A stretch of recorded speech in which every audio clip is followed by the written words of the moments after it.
It's Into Darkness Enterprise build update number 10, the big 1-0. And as you can see, everything tonight is less frightening than it was just this time last night. The nacelles and the body I dusted with a coat of the it's 40 undercoat gray, or 60 undercoat gray, 40 reefer white. So the light gray, I gave a powder coat over all of it, knocked down some of the really like I say, the egregious darkness. And the nacelles and the body are ready for their first clear coat. They're going to get a satin, Krylon satin clear coat. The saucer, the big news is the saucer for tonight, we are going to be removing the templates off of them. And once the templates are removed from the saucer, everything will be painted to the same level, and then the whole ship will be ready for the white highlighting coat, which is highlights of pure reefer white, or very almost pure reefer white, maybe a 90 reefer white with a 10% gray, maybe not quite a stark polar white, but they'll get that white, and then they'll get a dusting of the white to all over the ship to blend it in, and then it will be ready for final construction. And that's the fun stuff. Now, this is going to have everything removed on it except the sensor bands. The sensor bands aren't really, I don't consider them part of the paint job per se, so I want them to stay dark gray. And you'll remember they are the original primer gray.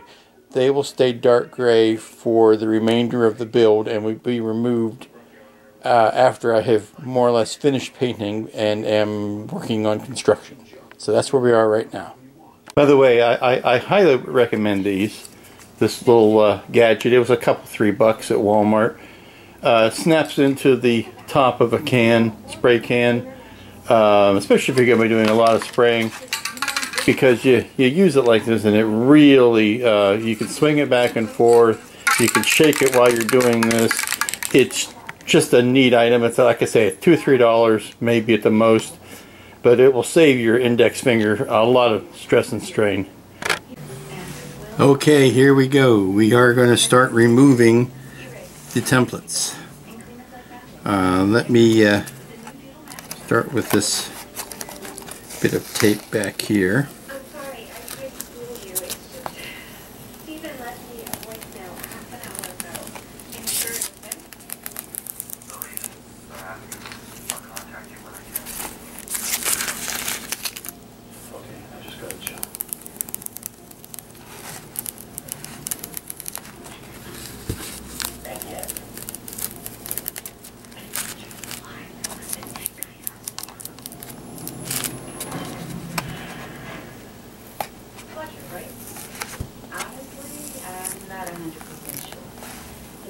Match the ones down at the apartment.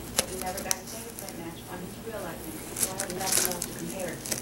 Plus, Fletcher has 7 known identities, and so far, I haven't found a single one that went to the business, so I have no dental records to compare.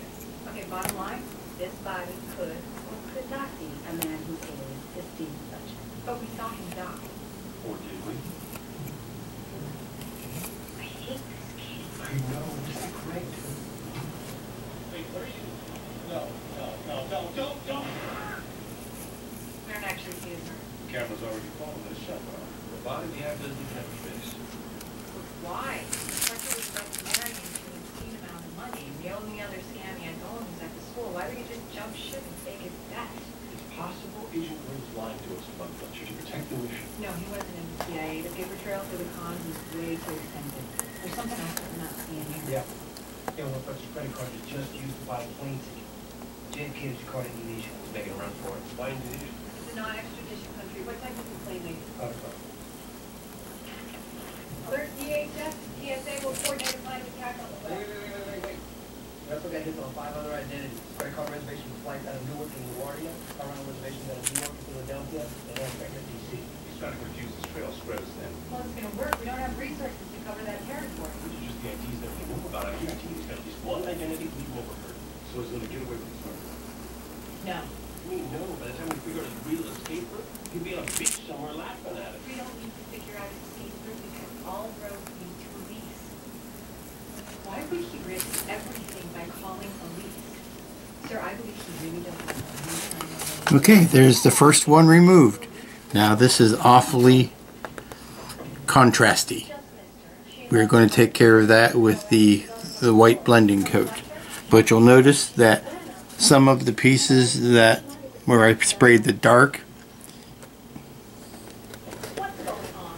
it overlapped this vinyl piece, so the whole sprayed bit of black is now reduced to these little dots, and you'll see there is some an overlap of the silverish gloss that is peeking through this bit of what's left over.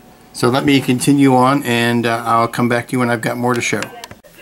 Okay, the templates are off. It took me about 15-20 minutes, maybe 25, to remove them all. Now I still have this ring here to take off, and I have these checkers to take off, but the orange templates came off like a charm, further cementing their place in history and most definitely on my shelf as the new masking material that I plan on using, because they went on easy, they came off easy, they didn't leave a speck of adhesive, there's nothing on there. They didn't rip, they didn't pull up any paint, they were as advertised on the tin. They did their job. So now I'm going to remove the remainders of this, which were the black, and these ones, which were also black. So be back when that's done.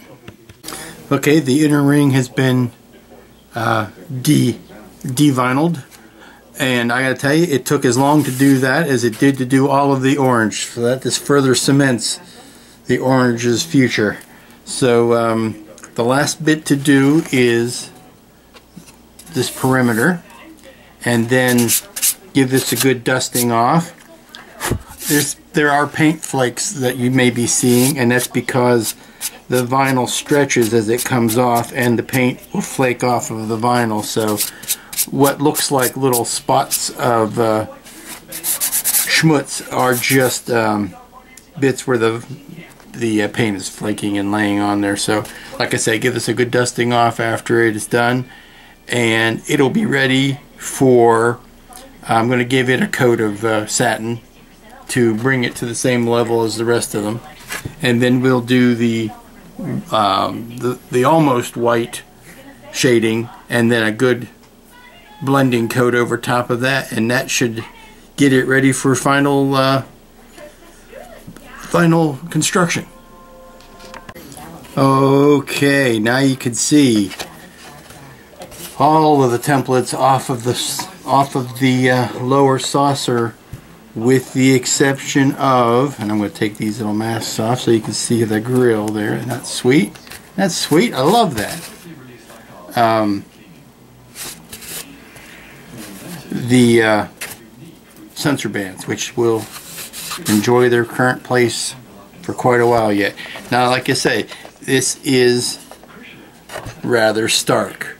What we're going to do is, I think first what I'm going to do is dust this off real good, and then go over it with a paper towel and kind of, give it a good rub down. And then I'm going to hit it with a coat of satin clear, just to kind of lock the colors in that are here. And then the last thing to do will be to go over this with a put some whitish highlights in it, and then put the lighter coat on it, and it will be ready to stick fiber optics through and to start to light. Now onto the top. Okay, here we are outside. Sometimes, especially in my dining room, you get an artificially yellow cast to everything because of the overhead incandescent light. It's overcast outside. But this is a more honest view of what the colors look like. And you can see that it's got that that telltale bluish gray going on. That once we knock it down with a little bit of white, it will well, hopefully it'll blend things together better. It will I kind of overdo the colors, make them a little bit stronger than I know I'm going to need them, because I do plan on putting the white dust coat over top of it, so that takes care of some of the darker color. And here we have the final devinyled saucer top. The black vinyl that was on the top did take a lot longer to remove than the orange that was on the bottom. Still did not remove any paint though. It works the way it always works for me, but this orange does work a little bit better, so I have no problem switching over to that. The next step for these, I've got a coat of satin clear on them right now, just kind of letting all the colors settle in. I rubbed them down with a paper towel to kind of knock down any high spots between the paint that might have arose. But wipe those down, and then I put a coat of clear satin over them. Next step is, after this sits in for a while, is to use the templates again, the textured templates. And no, I'm not putting any darker on it, but I am going to put some white highlights that are heavily skewed towards the reefer white. I think it's going to be like a 70 reefer white, 30 gray.